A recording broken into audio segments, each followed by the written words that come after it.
తెలంగాణ రాష్ట్రం నుంచి చాలా మంది బతుకుదెరువు కోసం, అప్పులు తీర్చడం కోసం మరి గల్ఫ్ దేశాలకు, ఇజ్రాయెల్ దేశాలకు వెళ్ళి అక్కడ ఈ ఏజెంట్ల వలలో చిక్కుకొని చాలా మంది బతుకులు ఆగమైతా ఉన్నాయి.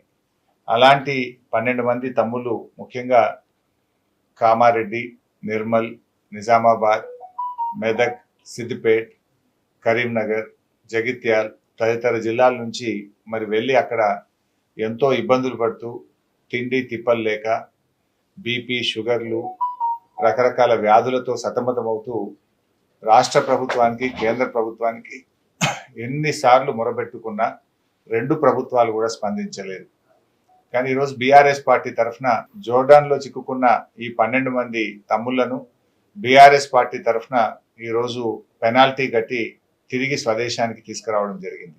నేను ఇప్పటికైనా ప్రభుత్వాన్ని విజ్ఞప్తి చేస్తా ఉన్నా, ఇంకా వందలాది వేలాది మంది యువతీ యువకులు ఈరోజు వివిధ దేశాల్లో ఇలా అనేక ఇబ్బందుల్లో కొట్టుమిట్టాడుతూ ఉన్నారు. పిల్లలు చెప్తా ఉన్నారు, జోర్డాన్లో ఎంబసీ, ఇండియన్ ఎంబసీ ఆఫీస్కు ఎన్నిసార్లు మొరబెట్టుకున్నా స్పందన రాలేదు అని. రాష్ట్ర ప్రభుత్వానికి ఎన్ని విజ్ఞప్తులు చేసినా ఇవాళ రాష్ట్రంలో ఉండే ప్రభుత్వం కూడా స్పందించలేదు అని ఆ పిల్లలు వాపోతా ఉన్నారు. ఇవాళ ప్రభుత్వాలు, మన పిల్లల్ని మనం కాపాడుకోవడం మీ బాధ్యత. ఇవాళ 2 ప్రభుత్వాలు మొద్దు నిద్రపోతే బీఆర్ఎస్ పార్టీ ఈ 12 మంది పిల్లల్ని కాపాడి స్వదేశానికి తీసుకురావడం జరిగింది.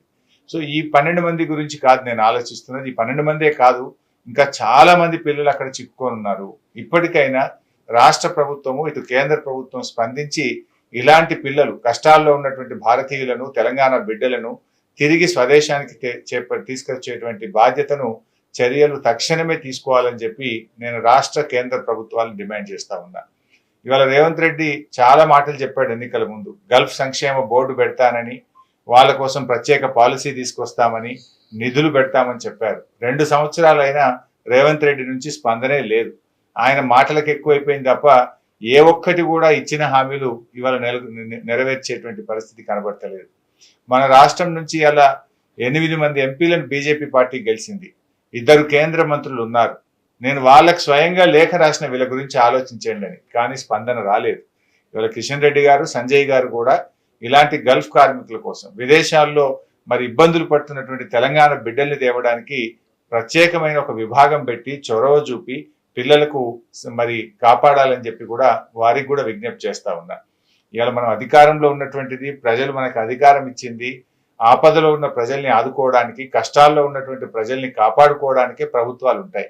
మరి ఎన్నికల ముందు ఇచ్చిన హామీలు గెలిచి మర్చిపోవడం కోసం కాదు, గెలిచిన తర్వాత హామీలను అమలు చేయడం, ఆ ప్రజలకు మేలు చేయడం, ఇచ్చిన ప్రతి మాటను నిలబెట్టుకోవడం అనేటువంటిది మీ కర్తవ్యం, మీ బాధ్యత.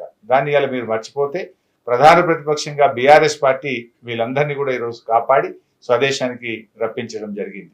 ఇక ముందైనా మీరు మేల్కోనండి. ఇలాంటి వాళ్ళు ఎంతో మంది, ఇంకా వేలాది మంది అక్కడ ఇబ్బందుల్లో ఉన్నారు. వారందరినీ కూడా ప్రభుత్వమే స్వదేశానికి తీసుకురావాలని చెప్పి డిమాండ్ చేస్తారు.